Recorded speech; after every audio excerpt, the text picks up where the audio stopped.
Telefónica prometida, está con nosotros el diputado nacional Fernando Iglesias para charlar en la mañana de hoy. Hola Fernando, buen día, ¿cómo te va? Maximiliano Lecky te saluda, tanto tiempo, ¿cómo andás? ¿Cómo te va, Maximiliano? ¿Bien? Gracias por atendernos en la mañana de hoy.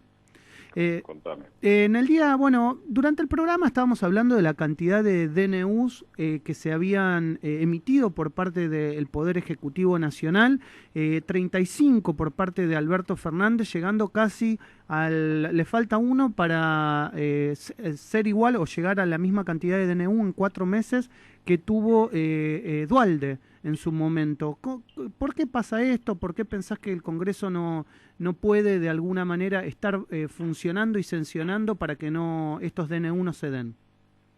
Bueno, son dos preguntas que habría que hacerle sobre todo a Alberto Fernández y a Sergio Massa, que son los responsables. Yo creo que lo único que ha sucedido con la pandemia del coronavirus es que el gobierno ha agudizado todas las cosas que siempre hizo, ¿no? Ha repetido los mismos esquemas de poder, de economía, de concepción de relación con el mundo, de relación con la sociedad, que han llevado adelante durante 12 años, y me parece que era ilógico esperarse otra cosa. Esto de que el Poder Ejecutivo concentra todo el poder, trata de cerrar la justicia y cierra el Parlamento, y cuando abre el Parlamento es simplemente para usarlo como si fuera una escribanía, para que se aprueben las cosas que han aprobado, ¿no? Han aprobado, por ejemplo, el decreto de emergencia, que es el que le permite hacer estas compras insólitas. No se aprobó por la pandemia, fue mucho anterior, y lo votaron a pesar de la fuerte oposición que hicimos, simplemente que ellos tienen la mayoría.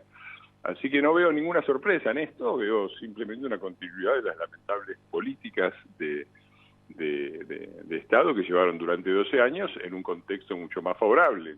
Ahora, obviamente, el contexto no ayuda y se le ven las costillas al modelo mucho más rápido que antes. Y en este contexto, Fernando, ¿cómo ves el rol de la oposición? Ya ni siquiera te pregunto internamente por tu partido, sino por toda la oposición, porque también hay algunos que empezaron a esbozar críticas desde hace un par de días, pero al principio es como que también los agarró a todos mal parados, ¿no? Como para no decir una palabra de más y que eso se interprete como que uno estaba en contra de la salud.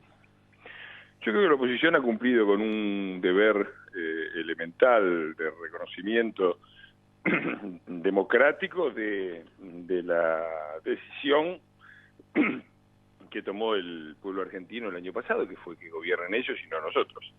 Y por eso nosotros hemos apoyado un par de cosas que nos parecía que había que apoyar. Apoyamos al gobierno en la negociación de la deuda, porque no negocia la deuda del gobierno, negocia la deuda del país, y es importante que esté respaldado. Lamentablemente no han hecho las cosas bien tampoco ahí, pero nosotros lo que podíamos hacer, que era respaldar la gestión del ministro, lo hemos hecho, y hemos respaldado también las políticas llevadas adelante hasta ahora en el tema de la cuarentena y de enfrentar la pandemia, porque ahí también hay una responsabilidad común de administrar una sociedad en una situación complicada. Ahora, en todo lo demás, creo que la mayoría de la oposición ha tenido un rol activo de crítica y de decir: acá no se suspendió la democracia, acá las instituciones tienen que funcionar, un reclamo permanente de que los funcionarios cumplan con sus obligaciones. Por ejemplo, el canciller Felipe Solá tiene que dar una respuesta concreta a los varados en el exterior y los tiene que traer, y tiene que haber políticas económicas razonables y ayuda a las empresas y a la gente que desde el punto de vista económico está en serias dificultades. Y el gobierno se tiró de cabeza una cuarentena sin preparar nada, improvisando, y ahora se ven las consecuencias. Y en cuanto a la oposición, bueno, era difícil mantener un equilibrio. Vos sabés cuál es mi estilo, yo soy bastante más crítico del gobierno y del peronismo en general, pero me parece que cada cual con su estilo ha hecho lo mejor que ha podido, incluyendo a quienes tienen una responsabilidad muy difícil de gestión de la crisis sanitaria y económica en sus propios distritos, ¿no? Como nosotros gobernamos todavía varias provincias, incluyendo el distrito de la capital federal con el PRO, y no ha sido fácil. Si vos me preguntás, yo quisiera ver una oposición más opositora y más activa, pero me parece que tampoco lo hemos hecho mal, y que hay una queja razonable de gente que ve que ellos han avasallado, que se han llevado por delante un montón de cosas, pero que no tienen en cuenta que el poder que nosotros tenemos, del que disponemos para frenar eso, es relativo, a pesar de que hemos hecho de todo. Hemos hecho denuncias penales, hemos hecho denuncias ante la Comisión Interamericana de Derechos Humanos, pedidos de informe, proyectos de ley, creo que vamos por los 160 proyectos de ley, digo, no es que no hemos estado inactivos, lamentamos sí que la decisión de Sergio Massa, que se sigue prolongando, de mantener el Congreso cerrado, esperemos que de una vez lo activen. Hay un tema no menor que preocupa a gran parte de la sociedad. Ayer se volvió a escuchar otro cacerolazo alrededor de las 8 de la noche y fuerte y de un prolongado tiempo en contra de la libertad a los presos. ¿Qué pensás en relación a esto? El gobierno trata, yo he hablado con muchos funcionarios a lo largo de la semana pasada, y ellos tratan de deslindar cualquier tipo de responsabilidad diciendo que esto es responsabilidad de los jueces y no del gobierno. ¿Qué pensás vos? Esa es una política que el kirchnerismo llevó adelante durante 12 años, que no se hagan los tontos. O nos olvidamos de Zaffaroni y la puerta giratoria, nos olvidamos del batallón militante, que era un grupo kirchnerista dentro de las cárceles que sacaban para presos que salían para asistir a los actos kirchneristas y se llamaban el batallón militante. Y la política de liberación de presos empezó antes de la pandemia, continuó y se agudizó con la pandemia y con la excusa del coronavirus, pero es que si es problema solo de los jueces, por favor que le avisen a Pietra Gala para que no ande pidiendo la liberación de Vudú y de Báez hijo y de Jaime, ¿no? Si vos pedís la liberación de un tipo como Jaime, que es responsable de la muerte de 52 argentinos, imagínate lo que pasa en la cárcel de Devoto. Y después va un funcionario, no menor, un secretario de Estado, y firma un acta con los representantes de los 4 pabellones, entre los que hay violadores, asesinos, criminales, pero por favor, me parece que...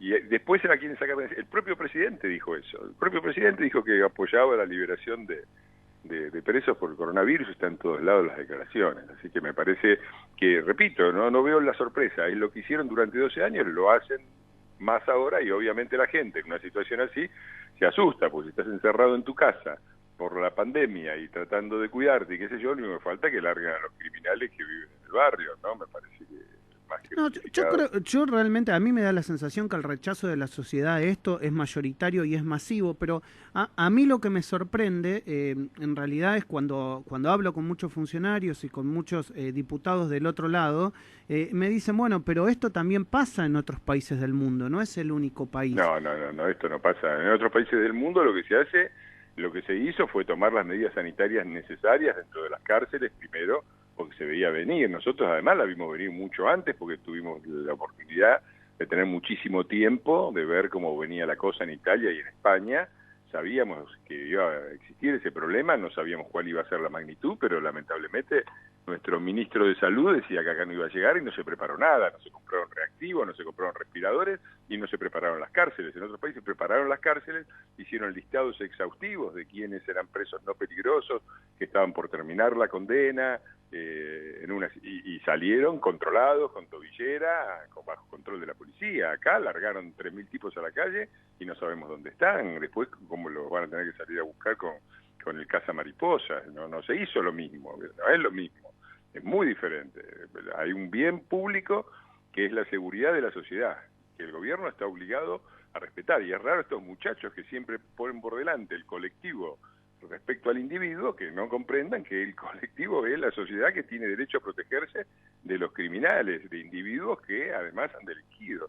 Entonces, de ninguna manera es lo mismo. Lo que se han hecho en otros países son políticas responsables, correctas, porque está claro que no hay ningún, pero acá había muchísimas, ahí está lleno de batallones en los cuales podría haberse relocalizado presos, se podría haber preparado un plan para descomprimir las cárceles por lo menos por este periodo. Digo, o sea, había que hacer un montón de cosas que no se hicieron. Después se hace cualquier cosa y dice, en el mundo están haciendo, largaron criminal. Bueno, abrí todas las cárceles y listo con ese criterio. Me parece que es una aberración y que el gobierno, como siempre, nunca ha hecho el peronismo históricamente, nunca se han hecho cargo de nada. Siempre los mejores días fueron peronistas, los peores días andás a ver. Nadie se hace cargo de eso. Y cuando vos hablaste al principio de lo parecido con la época de Duhalde, recordemos la época de Duhalde, 57% de pobreza, vamos de nuevo para ahí, casualmente otra vez un gobierno peronista. Entonces sí, está bien, la situación externa es difícil, sí, pero a muchos otros gobiernos les tocó bailar con situaciones difíciles, o los muchachos son todos guapos cuando la soja vale 600, así cualquiera. Te quiero preguntar, puertas adentro, puertas del partido. Uno tiene cierta sensación de que, más allá de Patricia Bullrich como presidenta del partido, que ha salido a hablar, inclusive me ha dado también muy amablemente una entrevista a mí hace algunos días, llama la atención a Mauricio Macri no hablando y a María Eugenia Vidal, que en todo caso son líderes de la oposición por haber gobernado también este país y esta provincia de Buenos Aires durante mucho tiempo. ¿Qué opinas vos? ¿Por qué crees que hay un silencio llamativo por parte de ellos dos? Mira, me parece que es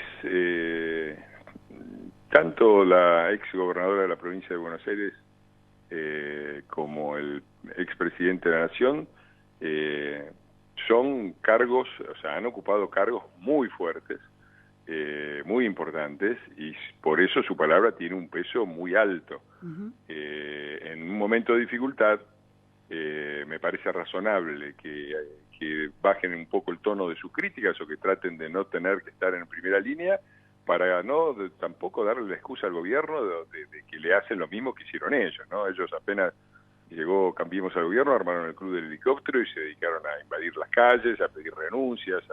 Bueno, nosotros no queremos hacer eso y es razonable que nuestras principales figuras sean particularmente prudentes, porque además la frase "somos un equipo" no es solo una frase, somos un equipo, y me parece que tanto Patricia como algunos de los otros referentes de la oposición, del PRO y de Juntos por el Cambio tenemos un rol, estamos en los medios, estamos en las redes, estamos lo más presente que podemos diciendo las cosas que expresan la opinión de nuestro espacio.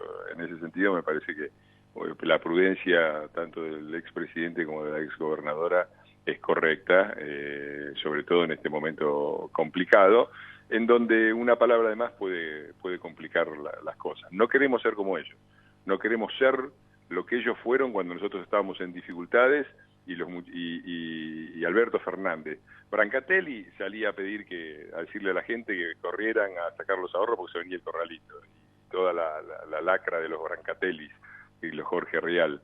Pero además Alberto Fernández tuvo expresiones muy en contra de salir de una reunión con el FMI diciendo que estábamos en default, que había que adelantar las elecciones, que había vacío de poder.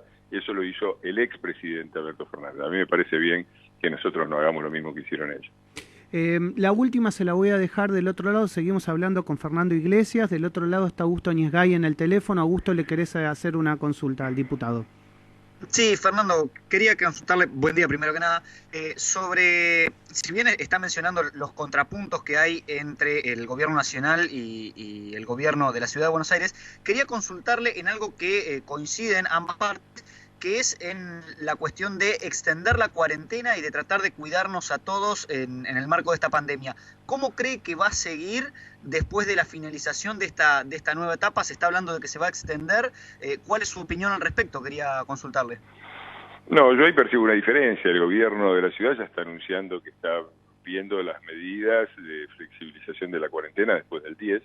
Me parece razonable. La cuarentena fue una medida correcta en su momento. Mal administrada, mal preparada, se tendrían que haber hecho un montón de cosas que no se hicieron, pero logramos por lo menos achatar la curva, aplastarla y evitar una situación de contagios masivos. Y yo veo una diferencia entre un gobierno y el otro, pero además me parece que el gobierno nacional ha hecho... A ver, la cuarentena es algo así como la quimioterapia. Vos tenés que preparar al paciente para que necesite la dosis menor, aplicarla con mucho cuidado, porque sabés que la misma medicina que mata el cáncer puede terminar matando al paciente o puede dañarlo seriamente. Y eso es lo que está pasando. El tejido económico está dañado, la gente no da más. Manejaron la cuarentena como si fuera un recurso infinito, como hacen siempre, ¿no? Para ellos los recursos son infinitos. La reserva del Banco Central para Perón eran infinitas. La entrada de la venta de las joyas de la abuela para Menem era infinita y las hojas 600 era infinita. Después resulta que todos estos recursos se fueron agotando, se fueron gastando y nos tuvimos que enfrentar con la realidad. Con la cuarentena es lo mismo, la han gastado, han hecho una cuarentena de primer mundo sin preparar al país. Había que hacer una cuarentena, idealmente habría que haber hecho una cuarentena más floja, pero no por irresponsabilidad, sino porque había que haberla preparado, había que comprar reactivos para hacer testeos masivos para poder salir ahora. No se compraron. había que comprar respiradores, no se compraron, los compraron las provincias, nuestras provincias, Mendoza y Jujuy, se lo sacó el gobierno nacional. Había que haber controlado Ezeiza, desde enero está Diego Velar diciendo el problema que hay en China, nuestro ex embajador está alertando sobre eso, no se controló Ezeiza, entonces claro, después tenés una situación tan grave que tenés que aplicar una quimioterapia fuerte, una cuarentena como esta, de la que ahora me parece que de nuevo están sin plan, porque no saben cómo salir, no supieron cómo entrar, no supieron cómo proteger el tejido productivo, excepto obviamente los amigos de ellos, que ellos los tienen bien protegidos, y el resto que pase lo que Dios quiera, y eso no es una política de Estado, eso es ser unos improvisados, que es lo que son. Vamos a ver cómo salen ahora, cómo salimos ahora, porque estamos todos adentro, todos estamos en cuarentena, no hay testeos masivos, no hay un plan para la economía, el presidente dice una cosa y a las pocas horas los gobernadores de los 4 distritos principales lo desmienten y dicen que vamos a hacer otra. Me parece un grado de improvisación muy grave. Pero además eso también es raro, porque sacando a Larreta, el resto de los gobernadores son de su mismo signo político, es decir, el de Santa Fe, el de Córdoba y el de la provincia de Buenos Aires. Así es. Parece que mucha unidad nacional, pero no se hablan ni entre las principales autoridades políticas del mismo signo político. Pero bueno. Fernando, gracias por estos minutos con Radio Sónica. Sos siempre muy amable cuando te convocamos. Te mandamos un abrazo grande. Muchísimas gracias, Maximiliano. Saludos a todos. Un abrazo grande. Fernando Iglesias, diputado nacional, charlando en la mañana de Radio Sónica.